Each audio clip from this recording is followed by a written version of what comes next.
All the vehicle builds in this round are so fun. I'm looking forward to doing this. I'm looking forward to this.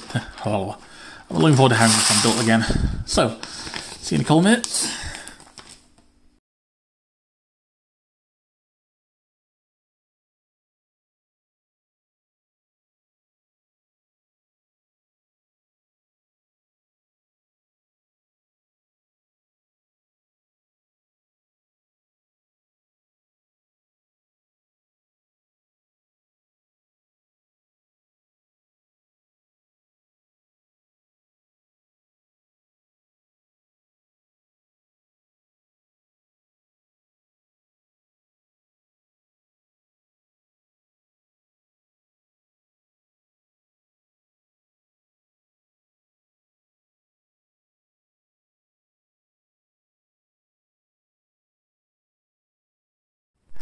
And here we have the fuel rod. So, first things first, let's get the driver inside.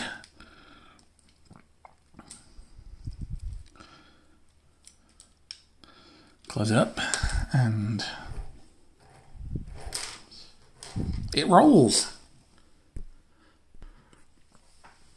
So, the fuel rod then is my realization after building the Shima that the dish piece on the engine at the back allowed it to roll and allowed it to work as a wheel despite not being in a kind of standard wheel angle type thing.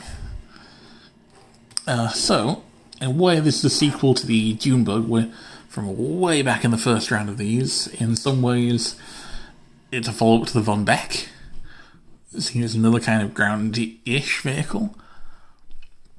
But this one specifically, while building it, I kind of figured out the lore for it, of which there is a lot more than usual. So, the fuel rod then. Technically, this is not an off-the-shelf vehicle that Titan Expolanetary produces and sells. No, it's something else. A little bit different, a little more unusual. Basically, they found out that people were getting hold of junker chassis for the chassis of their VTOLs from scrapyards and such, and basically retrofitting them into ground vehicles. And they smelled blood in the business water here, and they saw an opportunity to sell something a little bit unusual. And so they started making the fuel rod kit, which is basically everything you need to build a vehicle, but no plans. You gotta figure it out yourself. There will be excess parts. Everything is in theory usable, not everything will be needed. As you can see, the extra parts here, whoever built this one, did not feel a particular need to use them. So, traditionally speaking, the chassis becomes the body of the vehicle. This one did use some off-the-shelf landing gear as the back wheel at the front. They went for something a bit different and constructed whatever kind of suspension this is from a variety of off-the-shelf parts that weren't meant for this, but they wanted to know if they work as this kind of suspension. Bowspring? Something? I don't know. Anyway, and then, yeah, use a pair of repulsor engines that are likely from a Von Beck. Cut down most of the assorted bits and pieces that went with them, and found a way to use them as wheels. The repulsors are always on at a low level, which means that acts as kind of a double suspension. Yeah, the back end is a little bouncy, but not much to be done about that. That's the side effects of the design. You can see the intakes here from the original chassis, along with part of an RCS block that was left intact. This, it seemed, may have been designed for Zero for use outside of atmospheres as well as within atmospheres. Sort of a single stage to orbit type vehicle originally. What it is now, however, is a fuel rod.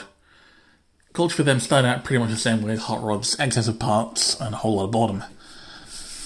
Rather than engine drop pods with bits of VTOL. So anyway, size comparison, here it is alongside the Wallace, which it would absolutely smoke in a race, because let's face it, this thing is designed to be as fast as possible, and this thing is designed to be legally a motorbike.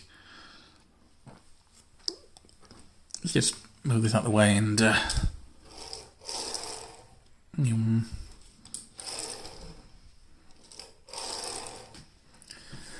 If I really book it, what happens then?